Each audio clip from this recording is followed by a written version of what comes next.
오늘 주시는 말씀은 마태복음 8장 1절에서 13절까지입니다. 신약 성경 11페이지에 기록되어 있습니다. 자, 이제 찾으셨으니까 저와 함께 한 절씩 나누어 읽도록 하십니다. 예수께서 산에서 내려오시니 허다한 무리가 쫓으니라. 한 문둥병자가 나와 저라고 가로되 주여 원하시면 저를 깨끗게 하실 수 있나이다 하거늘 예수께서 손을 내밀어 저에게 대시며 가라사대 내가 원하노니 깨끗함을 받으라 하신데 즉시 그의 문둥병이 깨끗하여진지라. 예수께서 이르시되 삼가 아무에게도 이르지 말고 다만 가서 지레사에게 내 몸을 보이고 모세의 명한 예물을 드려 저희에게 증거하라 하시니라.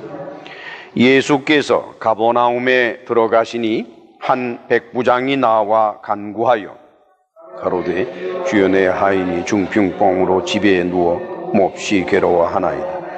가라사대 내가 가서 고쳐주리라. 백부장이 대답하여 가로되 주여 내 집에 들어오심을 나는 감당치 못하겠사오니 다만 말씀으로만 하옵소서. 그러면 내 하인이 낫겠삼나이다.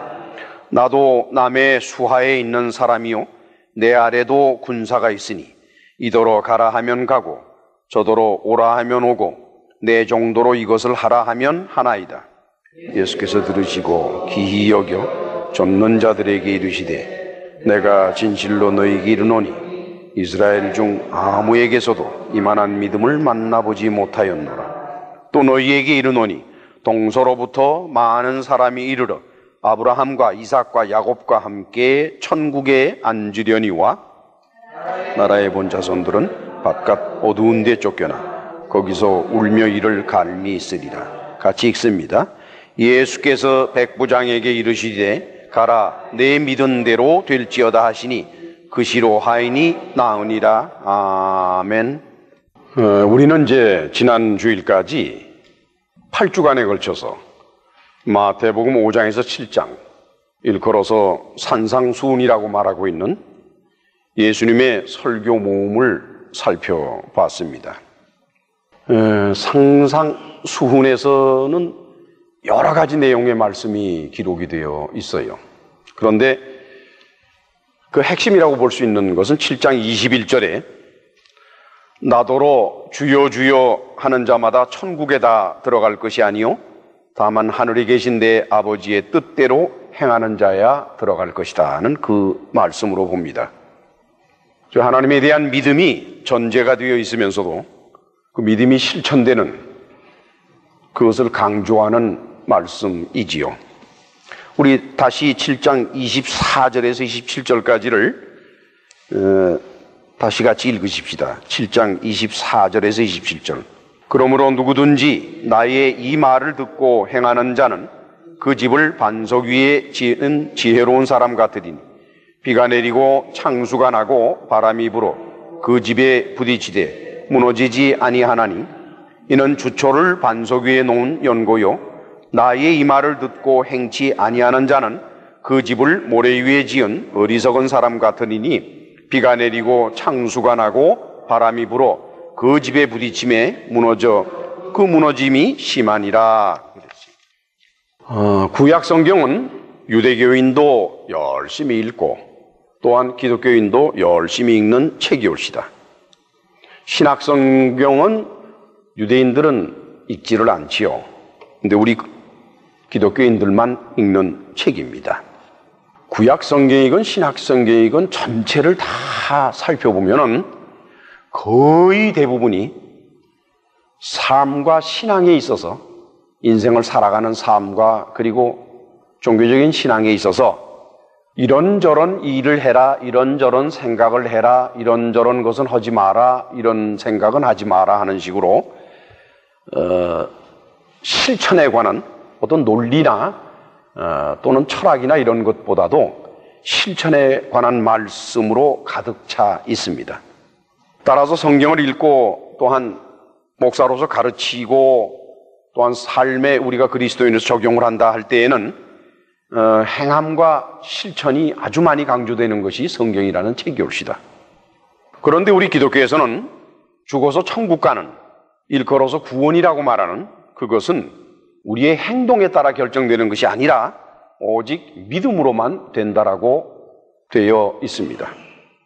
성경에는 실천이 아주 많이 강조가 되어 있고, 또한 우리 기독교 내에서 구원이라는 관점에서 가지고 있는 생각들은 오직 믿음으로가 강조되어 있습니다. 그렇기 때문에 많은 목사님들과 교인들은 오직 믿음으로라는 것과 그 다음에 실천, 그 둘 사이에 갈등이 아주 많이 일어나요. 오늘 기독교 내에 교파, 교단이 무척 많이 갈라져 있는데, 그 교파와 교단이 많이 갈라져 있는 원인이 바로 믿음과 실천의 갈등 때문에 그렇습니다. 만약에 믿음이라는 것이 전제만 돼 있지 않다 할지라도 그냥 오직 실천 하나만 말한다 그러면은, 그리고 믿음이라는 것은 어느 선에서 그저 우리가 생각하기에 합리적으로 될 수 있는 것들만 믿는다라고 하면은, 그것은 이 이슬람교나 또는 불교와 같이 교파가 많이 갈라질 이유가 없어요. 종교 중에 가장 교파가 많이 갈라져 있는 것이 기독교입니다. 그 까닭은 믿음이라는 것과 일반 종교에서 말하는 실천, 그 두 가지가 갈등을 일으키고 있기 때문에 그래서 교파가 많이 갈린 거지요. 도대체 믿음과 이 행함에는 어떤 관계가 있을까? 야고보서 2장 14절에서 26절 사이에 이 문제에 관해서 야고보 나름대로 아주 확실한 결단 있는 말을 하고 있어요. 우리 다 같이 야고보서 2장 14절에서 26절을 찾아가 봅시다. 거기 보면은 만일 내 형제들아, 만일 사람이 믿음이 있노라 하고 행함이 없으면 무슨 이익이 있겠느냐? 그 믿음이 능히 자기를 구원하겠느냐 그랬지요. 그리고선 17절에 보면 이같이 행함이 없는 믿음은 그 자체가 죽은 것이다 그랬고, 22절에 보면은 네가 보거니와 믿음이 그의 행함과 함께 일하고 행함으로 믿음이 온전케 되었다라 그랬습니다. 마지막 26절을 보면은 영혼 없는 몸이 죽은 것 같이 행함이 없는 믿음은 죽은 것이라 이랬습니다. 마틴 루터는 야고보서의 이 말씀에 관해서 야고보서 전체를 쓰레기 복음이라고 그래서 마틴 루터는 야고보를 인정을 안 해요. 도대체 야고보서가 어쩌다가 신약 성경 안에 포함되어 버리고 말았느냐 해서 쓰레기 복음이라고 그럽니다. 왜 그런 거니까, 마틴 루터는 가톨릭의 그 실천이라든가 행함으로써 구원받는 것을 강조하는 가톨릭, 거기에서부터 마틴 루터가 나왔기 때문에 그 종교개혁을 일으켰잖아요. 오직 믿음으로. 그 오직 믿음으로 구원받는 그것을 실천하기 위해서 나왔는데, 야고보서는 거기서 다시 실천으로 행함으로 돌아가니까 야고보서를 그렇게 부정했던 거예요. 근데 글쎄 마틴 루터가 그것을 어느 정도로 야고보서를 이해하고 야고보서를 쓰레기 복음이라고 했는지 전 자세히 모르겠습니다.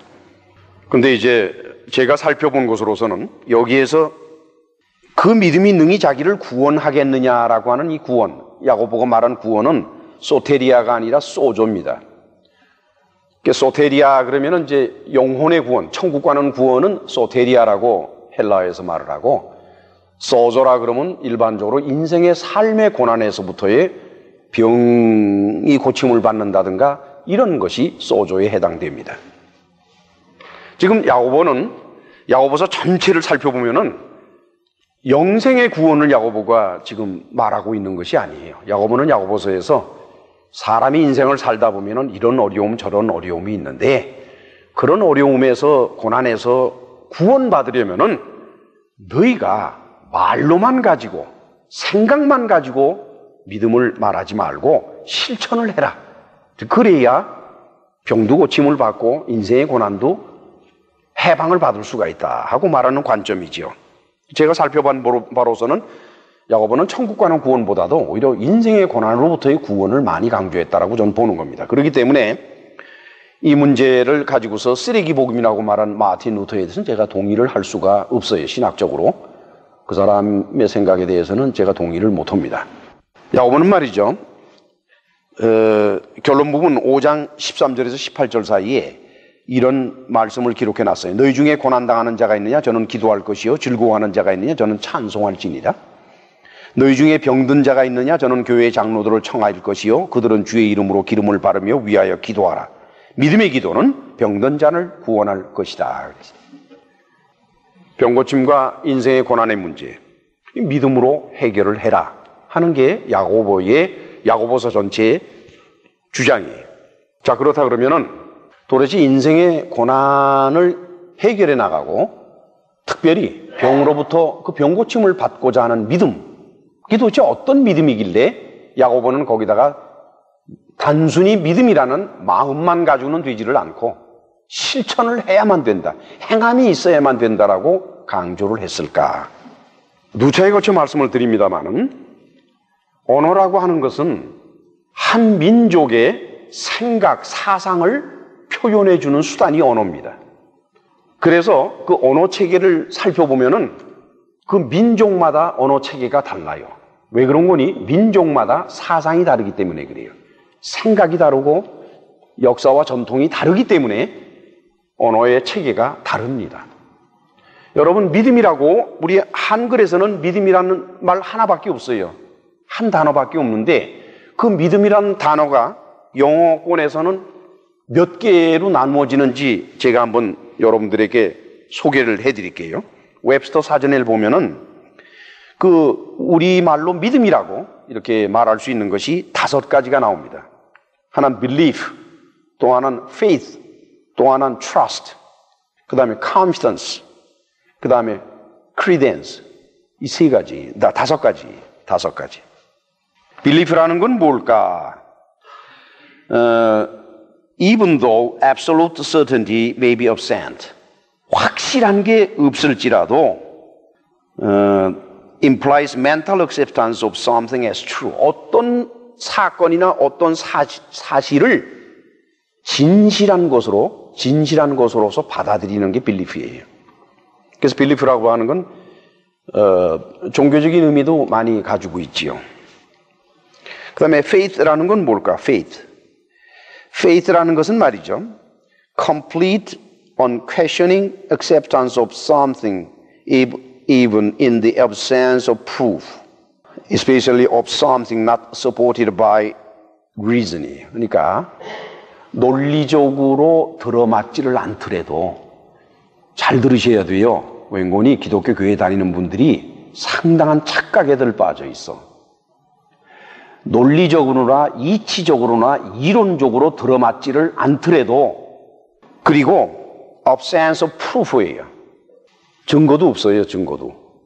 근거도 없고 증거도 없어요. 그럴지라도 완전하게, 그리고 의심 없이 어떤 사실을 받아들이는 것이 faith입니다. 믿음을 가질 때 사람들은 자기가 납득을 해야 믿는다라고 그래요. 그건 faith가 아니에요. 납득을 해야 믿는다. 우리 그리스도인이 갖는 믿음이라는 것은 설명되는 것도 아니고 논리적으로 해석이 되는 게 아니고 설명이 될 수 있는 것이 아닙니다. 그 다음에 trust implies assurance often apparently intuitive in the reality of someone or something. In the reliability of someone or something. 이거는 말이죠, trust라고 하는 것은 어떤 사람이나 또는 어떤 것에 자기를 의지하는 것, 자기를 맡길 수 있는 것이 trust예요. 그 다음에 이제 confidence라고 하는 것은, 그거는 말이죠, 이거는 합리적으로 들어맞아야 되고, 그리고 어떤 증거가 있어야 돼요. 그러면 confidence를 갖는다라 그래요. 그 다음에 credence는 mental acceptance인데, 이것도 마찬가지로 무슨 정신적으로 어떤 것을 받아들이는데 뭐 확실한 근거 없이도 받아들일 수 있는 것이 credence다, 이렇게 말을 합니다. 일반적으로 하나님의 결부된 종교적인 믿음은 belief라 그러든가 또는 faith라고 합니다. 근데 이것은 논리가 필요 없고 확실성이 없더라도 그것을 진리로서, 진실로서 받아들이는, 그것이 바로 종교적인 믿음이지요. 우리는 먼저 믿음이 무엇인지를 알고 나서 그 다음에 그 믿음이 어떻게 역사하는지를 배워야 할 것입니다. 저는 성경을 여러분들에게 전할 때에 저는 단어를 굉장히 소중하게 생각을 해요. 만약에 성경을 읽는 사람이 그 단어에 대한 뜻을 잘못 가지고 있으면 그 사람은 성경을 반대로 읽습니다. 1993년이니까 지금부터 한 10년 전 일이네요. 샌프란시스코의 신학대학원인데, 그 샌프란시스코 신학대학원이에요. 근데 샌프란시스코 신학대학원이 침례교에 속한 곳도 있고, 제가 갔던 곳은 침례교에 속한 곳이 아니라 미 장로교단, 그러니까 PCUSA에 속한 샌프란시스코 Theological Seminary죠. 저희 스승이 구약학 교수인데 그분이 이제 밥 쿠트라고 하는 분입니다. 그래서 강의를 이렇게 하시고 나서 이제 학생들이 이제 질문을 하는데 한국 목사님 한 분이 질문을 했어요. 그분한테 뭐라고 질문한 거니? 당신은 기도로 병 고침을 받을 수 있다는 사실을 믿습니까? 그랬더니 그 밥 쿠트 교수가 뭐 잠시도 지체하지 않고 아니라 그래요. 나는 그걸 믿지 않는다 그래요. 그래서 난리가 났어요. 아니, 신학교 교수가 그래 병고침을 믿음으로 병고침 받는다는 사실도 믿지 않는다면 도대체 저 사람은 믿음이 있는 사람이냐 없는 사람이냐 이렇게 됐어요. 끝이 났어요. 그날 저녁에 숙소에서 제가 그 미국 그 목사님, 그러니까 그 교수님, 밥 쿠트, 그 교수님을 찾아뵀어요. 그래서 물었어요. 그 뜻이 무엇이냐고 물었어요. 어떤 뜻을 가지고서 그 말을 했느냐 그랬더니 아주 간단한 답을 해요. 뭐라는 거니까. 만약에 내가 병을 기도로서 고침을 받는다는 것을 내가 믿는다면 내가 죽을 병이 들렸을 때 나는 병원에 가지 말고 앉아서 기도를 해야만 된다. 그런데 솔직히 나는 내가 큰 병에 걸렸을 때 병원에 가지 않고 기도만 하면서 병을 고쳐달라고 할 자신이 없다 그래요. 내가 실천도 못하는 것을 어떻게 믿는다고 내가 말할 수 있겠는가? 나는 내가 실천하는 것에 관해서만 믿는다고 말을 하지 내가 실천하지 못하는 것은 난 믿는다고 말할 수가 없다. 그런 뜻이라 그래요. 그러냐고. 알았다고. 그 다음에 숙소로 다시 옆에 숙소로 가서 한국 그 목사님 그분을 뵀어요. 막 여전히 흥분해서 막 지금 그래요. 그래서 그분한테 물어봤어요. 내가 질문을 해도 언짢게 생각 안 하겠냐고. 그러니까 캐나다고 무슨 질문 하라고. 목사님, 만약에 목사님이 뭐 암도 좋고 무슨 하여간 참 불치의 병이나 끔찍한 병, 아주 무서운 병에 걸렸을 때 병원에 가시겠습니까? 아니면은 병원에 가지 말고 그냥 기도원에 가서 죽든 살든 기도하겠습니까? 그 목사님이 깜짝 놀라면서 아니 목사님 무슨 말씀을 그렇게 하시오? 지금이 어느 때인데 아니 병이 들었으면 병원에 가야지.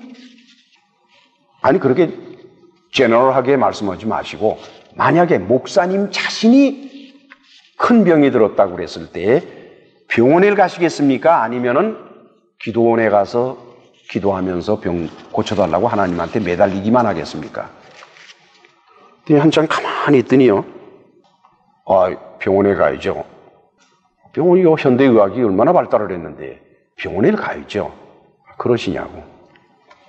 아까 그 교수님이 그 답변을 한 것은 바로 목사님하고 똑같은 입장에서 말한 것이요. 그분은 자기가 큰 병이 들었을 때 내가 기도로서 병 고침을 달라고 약이고 병원이고 다 끊어버리고 할 용기도 없고 자신이 없다. 그래서 그 사람은 그걸 믿지 않는다고 말한 것이고 목사님은 그럼에도 불구하고 믿는다라고 말했으니까 어느 분이 맞는지를 내가 잘 모르겠군요. 야고보는 그럽니다. 행함이 없는 믿음은 죽은 것이라 그랬어요. 기독교 교회를 다니고 스스로 그리스도인이라 생각하는 분 어떤 분 가운데에서도 만약에 자기가 큰 병에 들었을 때 병원에 가지 않고 오직 기도만으로 죽게 되면 죽고 살려주시면 살겠다라고 하나님 앞에 매어 달리지 못하는 믿음은 죽은 믿음이라 하는 것입니다. 도대체 병고침의 역사를 일으키는 믿음이 도대체 무엇일까요? 오늘 우리는 본문에서 그 믿음의 실체를 살펴볼 수 있게 돼요. 자, 이제 본문회를 찾아갑시다. 마태복음 8장 1절에서 4절 우리 다시 같이 읽으십니다. 예수께서 산에서 내려오시니 허다한 무리가 쫓으니라. 한 문둥병자가 나와 절하여 가로되 주여 원하시면 저를 깨끗게 하실 수 있나이다 하거늘 주께서 손을 내밀어 저에게 대시며 가라사대 내가 원하노니 깨끗함을 받으라 하신대 즉시 그의 문둥병이 깨끗하여진지라. 예수께서 이르시되 삼가 아무에게도 이르지 말고 다만 가서 제사장에게 내 몸을 보이고 모세의 명한 예물을 드려 저희에게 증거하라 하시니라. 복음서 안에는 하나님의 아들 예수께서 수없이 많은 사람들의 병을 고치시는 모습이 기록이 되어 있습니다. 그런데 그 병 고침의 역사가 일어나는 사건들을 자세히 살펴보면 각기 다른 의미를 가지고 있어요. 똑같지를 않아요. 다 같지를 않아요. 조금씩 차이가 나요. 오늘 이 문둥병자는 뭐라고 말을 하고 있는 거니까 주여 원하시면 쿠리 에안 텔레스 도나사이 메 카사리사이 원하시면 텔레스 주께서 원하시면 그러면 그것이 도나사이 능력을 일으킨다는 것입니다.